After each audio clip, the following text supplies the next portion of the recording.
Welcome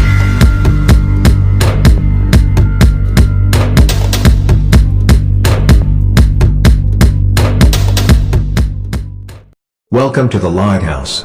In this video, we bring you a clear definition of what Buddhism is and how to apply it to practical life. Let me ask you one question. Is Buddhism a philosophy, or a religion?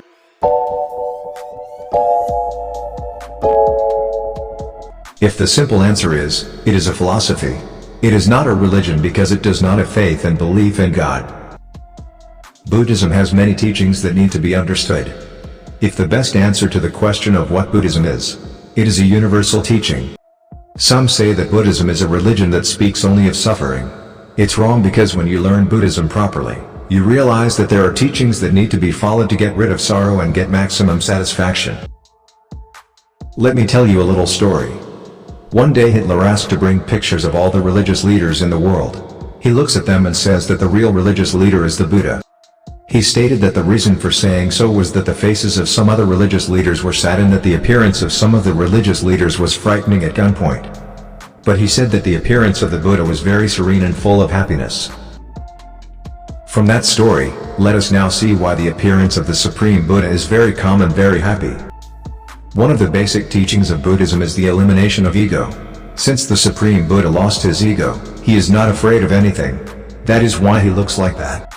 Just think, how can a person who has lost things like greed, lust, and desire have grief or fear? Another feature of Buddhism is that no one imposes a limit on anything. In Buddhism it is said to do something that is done with mindfulness.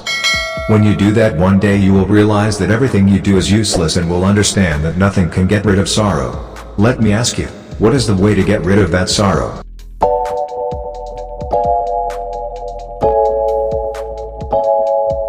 The answer is very simple, it is Buddhism. Because the basic teaching of Buddhism is the way to get rid of that sorrow. Let's now see, how does the Buddha know that no matter what we receive, no matter what we have, in the end we are left with only sorrow? The Buddha was a prince in secular times. He had everything. One day he saw an old man, a sick man and a dead man. He thought that whatever we had, we would grow old, get sick, and die one day. He is frustrated with life and decides to find a way out of this grief. He worked hard to find that path.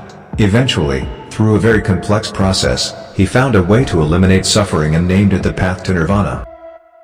The Buddha followed a very complex process for that nirvana. The summary of that process can be said as this: the Buddha acquired the knowledge of this whole universe by straining his brain and meditating.